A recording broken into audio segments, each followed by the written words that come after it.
इस सरकार की सबसे अच्छी बात यह है कि इस सरकार ने धर्म और संस्कृति का प्रचार प्रसार किया है, इसमें कोई दो राय नहीं है। जो अच्छा पक्ष है वो ये कि भाजपा की सरकार में इस तरीके के आयोजन आपको ज़रूर देखने को मिलेंगे। और योगी जी के आ जाने से, बीजेपी सरकार के आने से बहुत सारी सकारात्मक चीज़ें बदली हैं। उसमें एक दो चीज़ें ये बदली हैं कि लड़कियां पहले से अधिक सुरक्षित हैं। मैं बहुत सुरक्षित महसूस करती हूँ, मैं ही नहीं मेरे फैमिली वाले भी, जब क्योंकि मैं एक वर्किंग वुमेन हूँ, मेरे को अकेले ट्रैवल भी करना होता है, आना जाना रहता है, तो कहीं ना कहीं पहले शायद इनसिक्योरिटी रहती थी। साहित्य को कहा गया है कि साहित्य समाज का दर्पण है, तो उस दर्पण को समय समय पर एक अच्छे तरीके से प्रस्तुत करते हैं जिससे कि जन जागृति बनी रहे, वो चेतना बनी रहे, प्रेम का अंकुरण। एक तो महिलाओं का आत्मसम्मान बढ़ाने का बहुत काम किया गया है, नारी शक्ति को, बेटी बचाओ बेटी पढ़ाओ। उसके साथ ही साथ तो महिलाओं की गरिमा है, उसको बच्चों को बताने के साथ साथ उसको अपने आचरण में जब करके दिखाया जाता है, कोई भी चीज़ जब।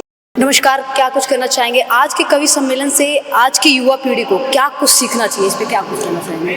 कवि सम्मेलन वाचिक परंपरा की वो परंपरा है जहाँ पर हम लोक कविता को जीवित रखते हैं। लोक की वही बातें जो संसार में दुख के रूप में, सुख के रूप में, तो हम उसे गा करके लोगों तक एक जन जागृति का भी कार्यक्रम होता है ये। और लोगों तक साहित्य को कहा गया है कि साहित्य समाज का दर्पण है, तो उस दर्पण को समय समय पर एक अच्छे तरीके से प्रस्तुत करते हैं जिससे कि जन जागृति बनी रहे, वो चेतना बनी रहे, प्रेम का अंकुरण स्फुटित होता रहे और लोग इस दुनिया में, इस चराचर जगत में, ईश्वर की बनाई दुनिया में, ईश्वर के बनाए नियमों का पालन करते हुए, मनुष्यता को जीते हुए इस जीवन को व्यतीत करें। कविता के माध्यम से आप युवा पीढ़ी को क्या कुछ कहना चाहेंगे? आज की युवा जो पीढ़ी है वो कविता की तरफ कम आकर्षित है, इसको लेकर आप क्या कहना चाहेंगे? क्या ऐसा कुछ करना चाहिए जिससे युवा पीढ़ी है वो कविता को पढ़े, सीखे, जाने? बहुत युवा पीढ़ी कविता की तरफ कम आकर्षित है ऐसा कहना गलत है, क्योंकि युवा पीढ़ी की कविता की तरफ जो अटेंशन स्पैन है वो ज़रूर कम हुआ है, लेकिन उनका कविता का फ्लेवर चेंज हो गया है, फ्लेवर चेंज हो गया है निसंदेह। लेकिन हम जैसे घरों में त्यौहार होता है तो हम पारंपरिक व्यंजन ज़रूर बनाते हैं, उसी प्रकार से हम जब साहित्य और कविता को उसी रूप में, नए कलेवर में, नवाचार के द्वारा प्रस्तुत करते हैं तो निसंदेह जेनजी हो चाहे युवा वर्ग हो वो जुड़ता ज़रूर। अच्छा, इस सरकार की सकारात्मक बात करें जो कविता को लेकर, इस पे क्या कुछ कहना चाहेंगे? क्या कुछ जो है? देखिए, बिल्कुल इस सरकार की सबसे अच्छी बात यह है कि इस सरकार ने धर्म और संस्कृति का प्रचार प्रसार किया है, इसमें कोई दो राय नहीं है। जो अच्छा पक्ष है वो ये कि भाजपा की सरकार में इस तरीके के आयोजन आपको ज़रूर देखने को मिलेंगे। और भाषा, आप चाहे हमारे प्रधानमंत्री जी हों और चाहे आप हर राज्य के मुख्यमंत्री को देख लेंगे, तो भाषा का जो उन्होंने रखरखाव रखा है, जिस रूप में भाषा प्रस्तुत की जानी चाहिए, जो आचरण समाज में करना चाहिए, जो लोक आचरण है, उसको मर्यादित रूप से पहुंचाने का कार्यक्रम समय समय पर आप देखते हैं कि आयोजित होता रहता है, तो हम लोग बहुत लाभान्वित होते हैं। हम तो छोटे छोटे कार्यक्रम करते हैं और हमारे सबसे बड़े उदाहरण हैं कि कुमार विश्वास सर जो के विशाला के भी संस्थापक हैं और बहुत अच्छा आप देखते हैं कितने ओजस्वी वक्ता हैं, उन्होंने भी राघवेंद्र सरकार की कितनी स्तुति करी है, कथा वाचन करते हैं, तो फिर वो भी नवाचार उसमें लाते हैं कि युवा वर्ग, बच्चे, हर वर्ग के लोग जो है उस चीज़ को आत्मसात करें। इस सरकार में महिलाओं की सुरक्षा कितनी बेहतर हुई है? इस सरकार में महिलाओं की बहुत सुरक्षा हुई है, क्योंकि एक तो महिलाओं का आत्मसम्मान बढ़ाने का बहुत काम किया गया है, नारी शक्ति को, बेटी बचाओ बेटी पढ़ाओ। उसके साथ ही साथ तो महिलाओं की गरिमा है, उसको बच्चों को बताने के साथ साथ उसको अपने आचरण में जब करके दिखाया जाता है, कोई भी चीज़ जब करके दिखाई जाती है तो वो पहुंचती है। तो हम कहते हैं कि बच्चे ऑब्जर्व करके ज़्यादा सीखते हैं। नमस्कार मैम, आपका क्या नाम है? मेरा नाम सानिया है, सानिया राय।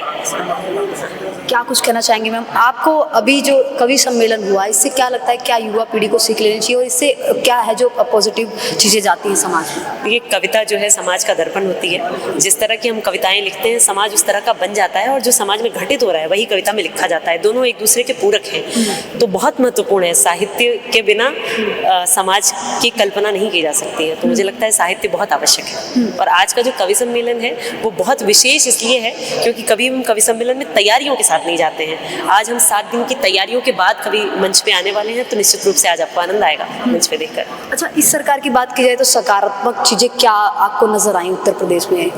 देखिए, मैं आगरा में पहली बार कार्यक्रम पढ़ रही हूँ, जबकि उत्तर प्रदेश में अलग अलग जगहों पर हम कार्यक्रम देश भर में जाते रहते हैं। पर योगी जी के आ जाने से, बीजेपी सरकार के आने से बहुत सारी सकारात्मक चीज़ें बदली हैं। उसमें 1-2 चीज़ें ये बदली हैं कि लड़कियां पहले से अधिक सुरक्षित हैं। 1-2 चीज़ें ये बदली हैं कि जो जंगल राज है वो कम हुआ है, क्राइम रेट कम हुआ है, भ्रष्टाचार कम हुआ है। ओवरऑल एक देखें तो काफ़ी बदलाव आया है। मैं एकदम गोरखपुर के बगल में ही हूँ, क्योंकि तो गोरखपुर का सर्वांगीण विकास हुआ है। वहाँ की सड़कें बदली हैं, पोस्टर्स बदले हैं, बैनर बदले हैं, क्राइम रेट कम हुआ है। हाँ, अच्छा, उत्तर प्रदेश में सबसे ज़्यादा गर्व की बात क्या है कि मतलब इतना कुछ परिवर्तन हुआ है, आपने जैसे गिनाई दिया, तो सबसे ज़्यादा गर्व करने वाली क्या बात है? देखिए, मैं सनातन परंपरा से आती हूँ और मेरे लिए जो सर्वाधिक गर्व का विषय है वो है कि हमारे रामलला पुनः वापस आए और उनकी प्राण प्रतिष्ठा हो पाई। ये हम एक सपने की तरह देखते थे, वो इस सरकार में संभव हुआ है, तो इसके लिए तो बहुत शुभकामनाएं मैं बीजेपी को देना चाहती हूँ। उत्तर प्रदेश की बदलती छवि को आप किस तरीके से देखती हैं? मतलब बहुत सकारात्मक बदलाव है, मैंने पहले भी कहा, और इससे हम और उम्मीद करते हैं। मैं ये भी कहती हूँ कि देश के हर राज्य में हमें एक योगी जी जैसा मुख्यमंत्री चाहिए, जो शस्त्र भी जानता हो और शास्त्र भी जानता हो। अभी आपने कविता जैसे सुनी, जो कई सारे कवि भी यहाँ पे इस वक्त मौजूद हैं। अभी कुमार विश्वास ने भी जो है वो कहा जाए कविता कही, तो सबसे ज़्यादा इसमें गर्व की बात क्या है? क्या कुछ कहना चाहिए? जैसे कविता के माध्यम से हम बात करें तो कविता, अच्छा अनुभव क्या रहा? कविता हम सबके लिए गर्व का विषय है। हम यहाँ पे 7 दिन अपनी मैं खुद एक सरकारी सेवा में हूँ, उसे छोड़कर और छुट्टियाँ अपनी बचाकर हम 7 दिन यहाँ साधना में लगे हैं लगातार। ना हमें सोने का समय है, ना खाने का समय, और ना ही हम किसी से बात कर पा रहे हैं। दिन भर फोन ऑफ रहता है। आज फाइनली हम वो परफॉर्म कर पाएंगे तो कल कहीं घर पे बात हो पाएगी। तो बहुत ही अलग अनुभव है। इस तरह की कार्यशालाएं देश में होती रहनी चाहिए, और मैं बहुत विशेष आभार करना चाहती हूँ सूचना एवं जनसंपर्क विभाग का।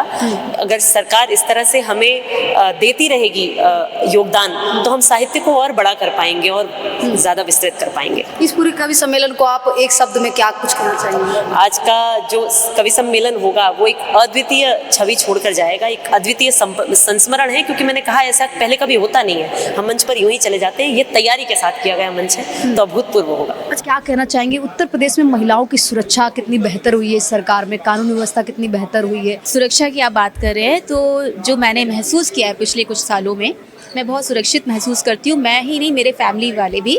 जब क्योंकि मैं एक वर्किंग वुमेन हूँ, मेरे को अकेले ट्रैवल भी करना होता है, आना जाना रहता है, तो कहीं ना कहीं पहले शायद इनसिक्योरिटी रहती थी, लेकिन मैं कुछ सालों में बहुत सुरक्षित महसूस करती हूँ। और ये सुरक्षित जो ये मैं फील कर पा रही हूँ, ये शायद हमारी सरकार के स्टेप की वजह से, जो आज उन्होंने हमें सुरक्षा प्रदान की है। तो हमारे यूपी में मैं कहती हूँ कि सेफ्टी के लिए काफ़ी काम हो रहे हैं, महिलाओं की सुरक्षा के लिए काफ़ी काम कर रहे हैं, और जिसकी वजह से आज हम बहुत सुरक्षित महसूस करते हैं। नए युवकों को वो इस कार्यक्रम से जोड़ रहे हैं और बहुत अच्छा संदेश जा रहा है। नए जो हमारे जो कवि हैं, जिनमें अलग जो उनके गुण हैं वो निकल के आ रहे हैं, बहुत अच्छा लग रहा है। योगी राज में उत्तर प्रदेश और आगरा कितना बदला है, कितना परिवर्तन है वो आगरा में हुआ है? आप देख रहे हैं, आप होटल से बाहर निकलेंगे तो आपको सबसे पहले मेट्रो दिखेगी। तो जो सबसे बड़ा काम किया है योगी जी ने, वो मेट्रो का काम आगरे में किया है। उसके साथ आप ये देखेंगे कि हमारी जो बहन बेटियां हैं वो योगी राज में बहुत सुरक्षित हैं। जैसा कि आप देख सकते हैं कि रात के 12 बजे 1 बजे भी बहन बेटियां बाहर निकल सकती हैं, तो बहुत अच्छा काम